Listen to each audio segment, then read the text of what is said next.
Hello everyone. आज का topic है प्रोसेस लाइफ साइकिल और इसको हम सॉफ्टवेयर डेवलपमेंट लाइफ साइकिल भी कह सकते हैं। तो आइए समझते हैं कि प्रोसेस लाइफ साइकिल क्या होता है। तो सिंपल सा वर्ड है process life cycle. Life cycle means जीवन का एक कंप्लीट चक्र। आगे लगा दिया गया प्रोसेस, और या फिर आप इसको कहें सॉफ्टवेयर डेवलपमेंट। जैसे अगर आपसे क्वेश्चन पूछा जाता है तो ऐसे भी पूछा जा सकता है कि explain software development life cycle. Process हमारा बेसिकली है क्या, हमें एक सॉफ्टवेयर ही डेवलप करना है। तो हम अगेन मैं आपसे यही कहूँगा, सब्जेक्ट क्या पढ़ रहे हैं हम, कंप्यूटर एप्लीकेशंस इन फार्मेसी। तो फार्मेसी में जितने भी सॉफ्टवेयर्स हैं वो कैसे डेवलप हुए, क्या प्लानिंग की जाती है, कैसे उनसे उनका यूज़ किया जाता है, क्या आउटपुट्स आते हैं, कैसे उनको एनालाइज किया जाता है। तो ये बेसिक सारी चीज़ें ही हम इस यूनिट 1 में समझने की कोशिश कर रहे हैं। ओके।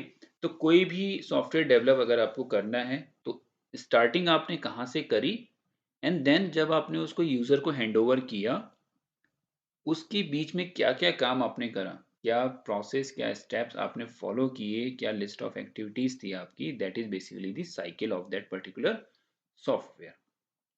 तो इसमें कुछ पॉइंट्स हैं like communication, planning, modelling, construction and deployment. Okay.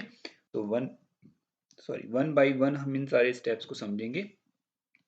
तो आपको अगर लाइक डेफिनेशन अगर आप समझना चाहें प्रोसेस लाइफ साइकिल की, तो it refers to the overall activities involve in the process. और वो ओवरऑल एक्टिविटीज क्या हैं, from its inception to its delivery, मतलब शुरू से लेके लास्ट तक। And its uses means initiate आपने कहाँ से किया, डिलीवर आपने किया, देन उसकी यूजेस, और देन फीडबैक आपको क्या मिला। ओके। तो complete points, all points are basically covered in the process life cycle. पहला पॉइंट है आपका कम्युनिकेशन। तो देखिए कम्युनिकेशन क्या है। सबसे पहले आपने क्या किया, आपने एक प्लान किया कि मुझे एक सॉफ्टवेयर डेवलप करना है या डिज़ाइन करना है, ठीक है। उस सॉफ्टवेयर की क्या रिक्वायरमेंट्स होनी चाहिए, देन आपने उन रिक्वायरमेंट्स को एनालाइज किया। ओके, जो हमने सबसे पहले पढ़ा था। देन उन रिक्वायरमेंट एनालिसिस के बेसिस पे आपने क्या किया, इन्फॉर्मेशन को कलेक्ट करना स्टार्ट किया। अब आपने वो इन्फॉर्मेशन कहाँ से कलेक्ट की, वो इन्फॉर्मेशन आपने कलेक्ट करी यूजर एंड से।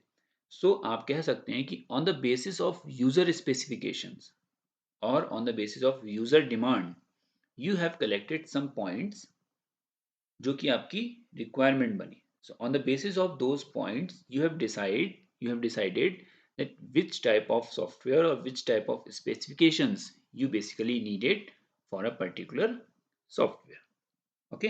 तो वही सारे यूजर्स के, मेकर्स के, प्रोजेक्ट हेड्स के बीच में जो कम्युनिकेशन हुआ, आपने जो फीडबैक लिया, जो डेटा लिया, जो व्यूज लिए उन लोगों से, और देन उनको आपने एनालाइज किया, और उन रिपोर्ट्स के बेसिस पे, उन रिजल्ट्स के बेसिस पे जो आपने कस्टमर से ली, आपने एक सिस्टम डेवलप करने की प्लानिंग करी कि on the basis of these reports related to customer requirement specifications we will develop a particular software।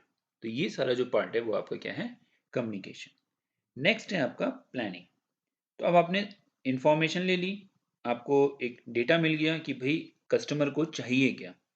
Okay, then आपने उसको एनालाइज कर लिया। अब उसके बाद आपने उसके ऊपर प्लानिंग करना स्टार्ट किया कि जो हम, जैसे एक बिल्कुल बेसिक सा एग्जांपल लीजिए कि आप कोई प्रॉपर्टी परचेज कर रहे हैं, कोई आपको एक हाउस चाहिए, 2 BHK या 3 BHK, किसी सोसाइटी में एक हाउस चाहिए। तो उसकी स्टार्टिंग कहाँ से होगी।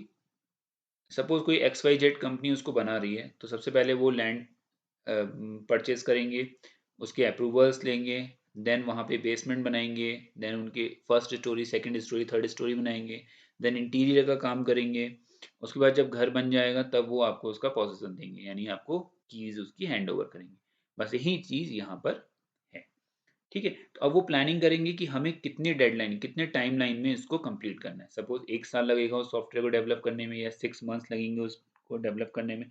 क्या क्या रिक्वायरमेंट्स होंगी, रिसोर्सेज हमें क्या चाहिए डिफरेंट स्टेप्स को कंप्लीट करने के लिए, क्या इश्यूज आ सकते हैं ड्यूरिंग दैट प्रोसेस कि हम कोई काम कर रहे हैं तो उसमें क्या क्या हमारे इश्यूज आएंगे, क्या हमें रिस्क लेने पड़ सकते हैं, या क्या हमारी डिफ़िकल्टीज हमें फेस करनी पड़ सकती हैं, कितने टाइमलाइन पे हमें उसे किसी को हैंडओवर करना है। और जब हम उसको हैंडओवर कर देंगे, देन हम बैकअप में, मतलब फीडबैक लेने के बाद हम क्या कैसे उसको एग्जीक्यूट करेंगे, उसकी मार्केटिंग कैसे करेंगे, तो ये सारी चीज़ें जो हैं आपकी किस में आती हैं, प्लानिंग में आती हैं।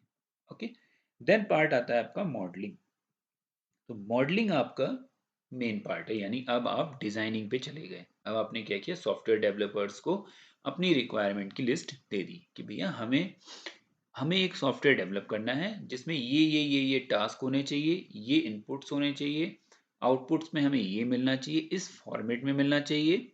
ओके, यूजर्स को उसके डैशबोर्ड पे इस सॉफ्टवेयर में इस तरीके से सारी चीज़ें रिप्रेजेंट होनी चाहिए।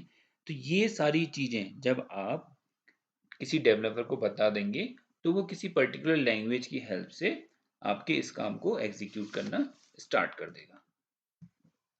तो मॉडलिंग में आपके डेवलपर जो सॉफ्टवेयर डेवलपर्स हैं वो बेसिकली क्या करते हैं, किसी पर्टिकुलर लैंग्वेज से पहले आर्किटेक्चर डिफाइन करेंगे, फ्लो डायग्राम बनाएंगे, देन वो एक कोड लिख के उस सॉफ्टवेयर को ट्रायल बेसिस पे रन करेंगे, फिर फीडबैक्स मांगेंगे, टेस्टिंग होगी उसकी। तो वो सारा जो पोर्शन है वो आपका किस में आता है, आपका मॉडलिंग में आता है। Okay, then construction. तो जब कोड बैक एंड पे कोडिंग हो जाती है, एक लेआउट बन के आ गया, देन अब क्या करना है, हमें हमें उसे ट्रायल मतलब कि टेस्टिंग करनी है उसकी। तो हम क्या करते हैं, उसके ट्रायल्स रन करते हैं कि कहीं कोई प्रॉब्लम तो नहीं आ रही, कोई बग तो नहीं है, कोई एरर तो नहीं आ रही है। तो वो सारी चीज़ें आपकी टेस्टिंग प्लस मॉडलिंग, जो कोड जनरेशन आपका साथ साथ ये जो चल रहा है, this is basically the construction part. Okay, deployment means आपने उसको एंड यूजर को डिलीवर कर दिया। So the develop project is basically deliver to the end user. अब एंड यूजर उसको यूज करेगा, देन आपको उसका फीडबैक देगा कि मुझे इसे यूज करने में यहाँ प्रॉब्लम आ रही है, या फिर ये थोड़ा सा और कस्टमाइज करना है, या यहाँ पर आपको ये फीचर ऐड करना है। तो वो अपने अकॉर्डिंग जैसे जैसे आप मांगेंगे, या जो आपकी पर्टिकुलर रिक्वायरमेंट है उसके अकॉर्डिंग उसको फिर कस्टमाइज करके डेवलपर आपको फर्दर डिप्लॉय करेगा। ओके, तो ये जो मतलब अपने डिफरेंट पॉइंट्स या आप कह सकते हैं स्टेप्स जो हैं आपके ये प्रोसेस लाइफ साइकिल की, ये आपको रिप्रेजेंट मतलब कि आपको राइट अप करने हैं। पेपर में अगर आपसे पूछा जाता है कि एक्सप्लेन प्रोसेस लाइफ साइकिल, तो आप communication, planning, modelling, construction, deployment, ये आपके की पॉइंट्स हो गए, और इनके आप थ्री और फोर लाइंस में पर्टिकुलर डिस्क्रिप्शंस लिख दीजिएगा।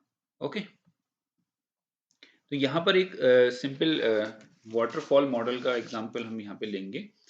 तो जैसे प्रोसेस मॉडल मींस आप क्या मॉडल यूज कर रहे हैं अपनी प्रोसेस को डिफाइन करने के लिए या प्रोसेस को कंस्ट्रक्ट करने के लिए। तो वाटर मॉडल जो है आपका waterfall model, it is also known as classic life cycle model.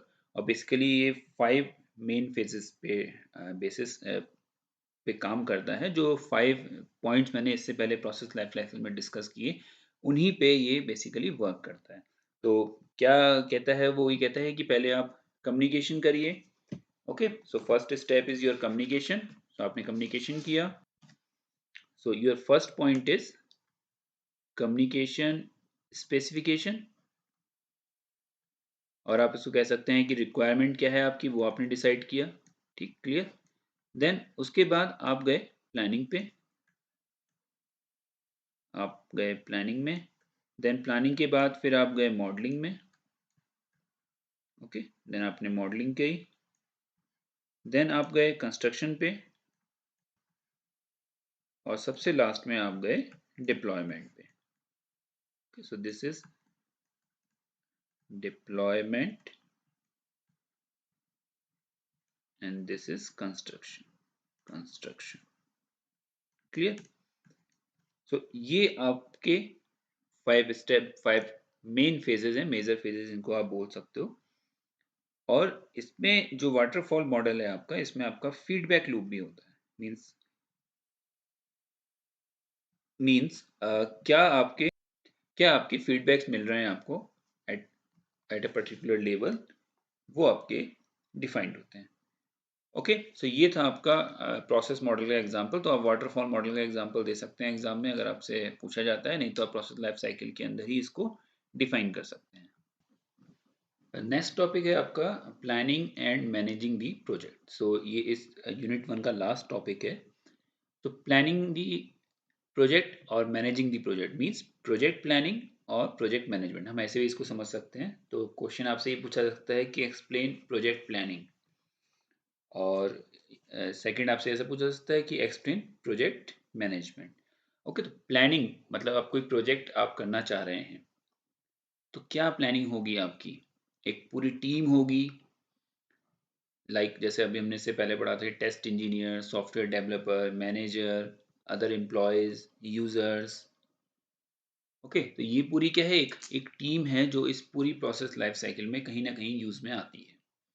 तो प्रोजेक्ट प्लानिंग सबसे पहली चीज क्या होना चाहिए, आपके रिसोर्सेज, कि क्या रिसोर्सेज आपको यूज करने हैं। क्योंकि किसी भी प्रोजेक्ट की प्लानिंग में सबसे ज़्यादा मैं जो पहला पॉइंट होता है वो होता है आपका कॉस्ट।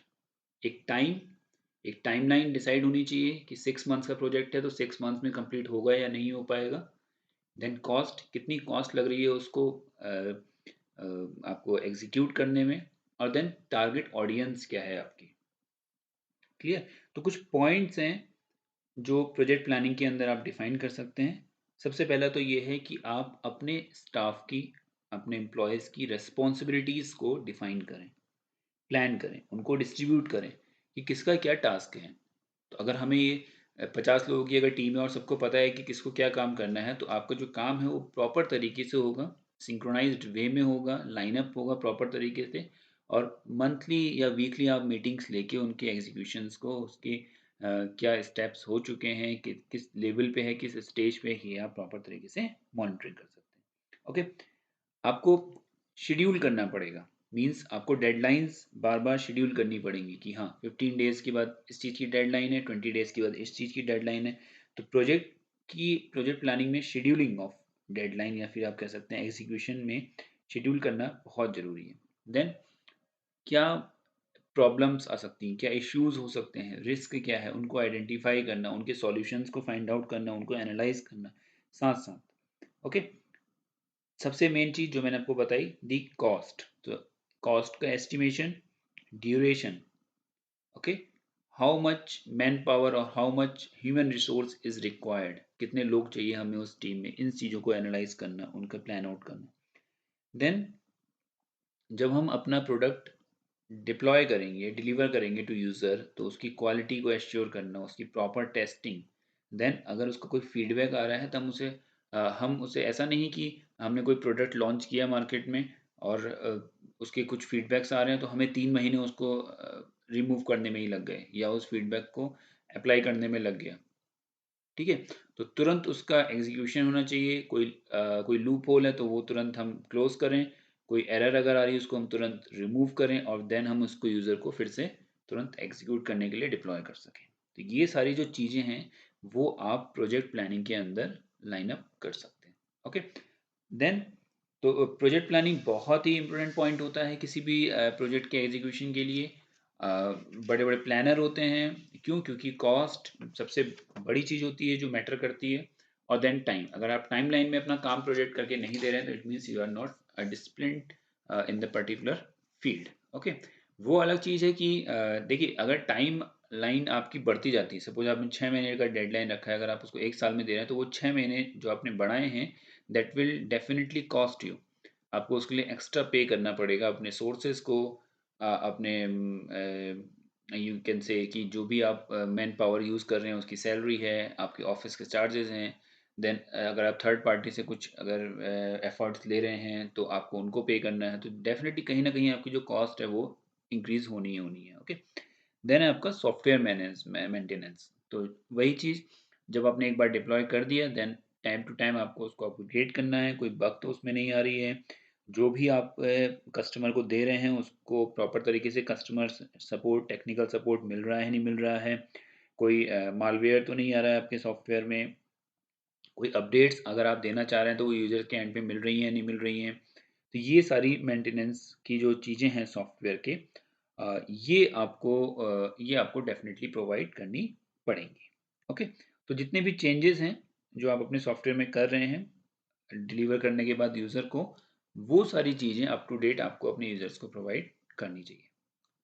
नेक्स्ट है आपका project management. Okay, so project planning आपकी हो गई। प्रोजेक्ट प्लानिंग मीन्स आपने प्लान आउट कर लिया कि किस तरीके से आपको प्रोजेक्ट को एग्जीक्यूट करना है स्टेप बाय स्टेप, देन उसको मैनेज करना। ओके, तो प्रोजेक्ट प्लानिंग का मतलब तो है कि हम ऐसे करेंगे। सपोज आप कोई ट्रैवल करने, एक बिल्कुल सा बेसिक सा एग्जांपल लेते हैं। सपोज आपने एक प्लान किया है कि हमें नैनीताल डिस्ट्रिक्ट नैनीताल घूमने जाना है, या फिर आपके लोकल का जो भी एक फेमस प्लेस है वो आपको विजिट करना है। तो आपने प्लान किया कि हम इतनी डेट में यहाँ से जाएंगे, हम बाय फ्लाइट जाएंगे, देन वहाँ से हम टैक्सी हायर करेंगे, देन हम होटल बुक करेंगे, वहाँ हमारा 3 नाइट का स्टे होगा, हम 3 स्टार या 5 स्टार होटल लेंगे, और हम ये सारी जगह घूमने के लिए टैक्सी हायर करेंगे। उसके बाद अगर हम 20 लोगों की टीम जा रही है तो हमें किस तरीके से रहना है, किस तरीके से घूमना है। फिर लास्ट में घूमने के बाद हम इस पर्टिकुलर पॉइंट पे मिलेंगे और देन हम अपने होटल वापस आएंगे, और 4 और 5 डेज का जो भी हमारा प्लान है उसको एग्जीक्यूट करने के बाद हम घर वापस आ जाएंगे। तो ये तो आपकी प्लानिंग है। तो आपने सोच लिया कि ऐसे ऐसे करेंगे, आपने एक एस्टिमेट बना लिया कि हाँ हमारी 2 लाख की, 3 लाख की, 5 लाख की ट्रिप होगी, ये 20 लोगों की। ये आपकी प्लानिंग हो गई। ओके। लेकिन प्लानिंग के साथ जब आप उसको एग्जीक्यूट करने के लिए फील्ड में उतरते हैं, मीन्स आप जब रियल में उस पर काम करना शुरू करते हैं, तब आपको रियलिटी पता चलती है, या आप कह सकते हैं जो इश्यूज हैं, जो क्या चाहिए, आपके रिसोर्सेज हैं, कितने अवेलेबिलिटी है उनकी, आप अपनी डेडलाइन को छू पा रहे हैं या नहीं छू पा रहे हैं। सपोज आपकी ट्रेन सपोज लेट हो गई, आप फ्लाइट से आ रहे हैं, आपकी फ़्लाइट 2 घंटे लेट हो गई। ओके। आपको कहीं घूमने जाना था, और उसका जो टाइम है वो सिर्फ 1 घंटा रह गया है क्लोज होने का। सपोज आपको 12 बजे घूमने जाना था दिन में, और 3 बजे तक उसका टाइम रहता है ओपनिंग का, और आपकी फ़्लाइट लेट हो गई, आप 2 बजे होटल पहुँचे। तो क्या आप 1 घंटे वहाँ जा पाएंगे? आपने प्लान किया था अपने प्रोग्राम में कि हाँ मुझे वहाँ घूमने जाना है, बट नाउ अब आपको पीछे हटना पड़ेगा, क्योंकि 1 घंटा तो आपको वहाँ जाने में लगेगा, या अगर आप वहाँ पहुँच भी गए तो आप हार्डली 15 मिनट्स वहाँ घूम पाएंगे। तो ये जब आप उसको एग्जीक्यूट करने के लिए उतरेंगे, करेंगे इन एक्चुअल, तब आपको पता चलेगा कि हाँ रियलिटी क्या है। तो दैट इज प्रोजेक्ट मैनेजमेंट। तो जब आपने काम करना स्टार्ट कर दिया, तब उसका मैनेजमेंट। तो जो भी आपने प्लानिंग में पॉइंट्स रखे हैं, उन्हीं सारे पॉइंट्स पे आपको प्रॉपर तरीके से काम करना होता है। लाइक ऑब्जेक्टिव्स की अगर बात करें प्रोजेक्ट मैनेजमेंट के, तो सबसे पहले ये है कि सेटिंग ऑब्जेक्टिव्स मीन्स आप क्लियरली स्पेसिफाई कर दीजिए, मतलब सेट कर दीजिए कि हमारा ये प्रोजेक्ट है, इसके ये 4 ऑब्जेक्टिव हैं। आपको किधर कहीं भी हिलना नहीं है इनसे। कोई मतलब एक क्लियर कट पॉइंट्स होने चाहिए कि हमें ये चीज़ परफॉर्म करनी है, हमें ये चाहिए, हमें ये चाहिए, हमें ये चाहिए। उस टाइम पे ऐसा नहीं होना चाहिए कि हम इसमें ये भी कर सकते हैं, हमें इसको ऐसे कर लेना चाहिए, हमें इसे ऐसे कर लेना चाहिए। नो। अगर आप ऐसा कर रहे हैं देन आपके ऑब्जेक्टिव्स डिसाइड नहीं है। ओके। तो अगर आप कुछ भी उस टाइम पे प्लान आउट करेंगे कि ऐसा कर लेना चाहिए, तो आप अपने ऑब्जेक्टिव से हट रहे हैं, और वहाँ पे आपके डिज़ायरेबल रिजल्ट्स आने की पॉसिबिलिटी क्या हो जाएगी, बहुत कम हो जाएगी।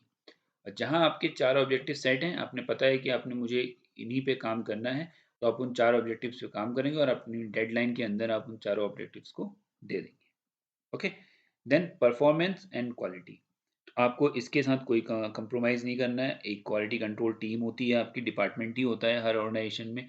वो टाइम टू टाइम टेस्टिंग करता रहेगा। ओके। तो टोटल क्वालिटी मैनेजमेंट भी होता है कई जगहों पे। वो क्या करेगा, उसकी रिस्पॉन्सिबिलिटी ये है कि जो भी रिसोर्स पर्सन आपने काम पे लगा रखा है, या जिस तरीके से भी आप काम कर रहे हैं, तो वो हर एक की रिस्पॉन्सिबिलिटी को टाइम टू टाइम चेक करेगा कि हाँ ये काम प्रॉपर हो रहा है या नहीं हो रहा है। कोई अगर प्रोडक्ट बन रहा है आपका, कोई हार्डवेयर अगर बन रहा है, तो वो time to time top to bottom level तक, हर लेवल पे जहाँ पे भी ज़रूरत होगी उस प्रोडक्ट की क्वालिटी टेस्टिंग करता रहेगा। ओके। उसकी मतलब जो भी उसके पॉइंट्स हैं उनको वो परफॉर्म करेगा। तो ये हो गया कि आपका जो टास्क चल रहा है उसकी परफॉर्मेंस कैसी आ रही है, या उसकी क्वालिटी कैसी है उस प्रोडक्ट की, ये सारी चीज़ें। देन बजट, अगेन जो मैंने आपसे कहा कि बजट सबसे मेन पॉइंट होता है।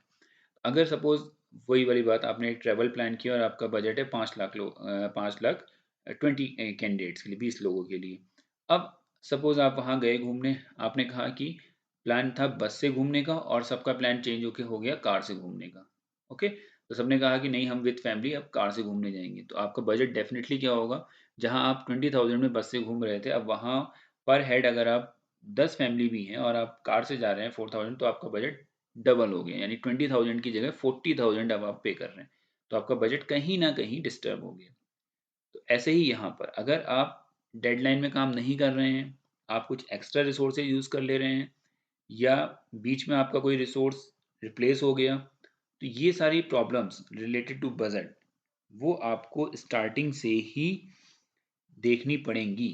आपने जो फंड सैंक्शन किया है, जो बजट सैंक्शन किया है उस पर्टिकुलर प्रोजेक्ट के लिए, आपको उसी के अंदर काम करना चाहिए। जो एक अच्छे प्रोजेक्ट के कंप्लीशन की क्वालिटी है कि कोई भी एक्स्ट्रा रिसोर्स उसमें ऐड मत कीजिए। अगर करना है पहले से ही आप प्लान में कर लीजिए, बाद में मत करिए। कोई एक्स्ट्रा फंड वहाँ पे आप सैंक्शन मत करिए, ठीक है?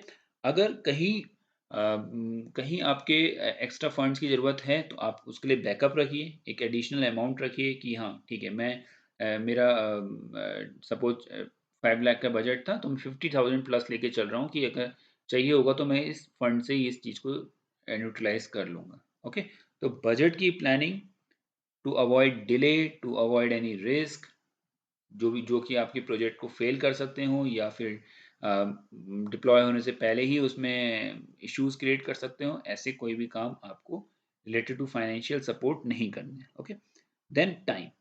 तो सबसे मेन चीज़ जो मैं कई बार रिपीट कर चुका हूँ कि आपका बजट, आपका टाइम बहुत ज़रूरी है। तो टाइम टू कंप्लीशन डिफाइन होना चाहिए। 1 ईयर है अगर तो 1 ईयर है।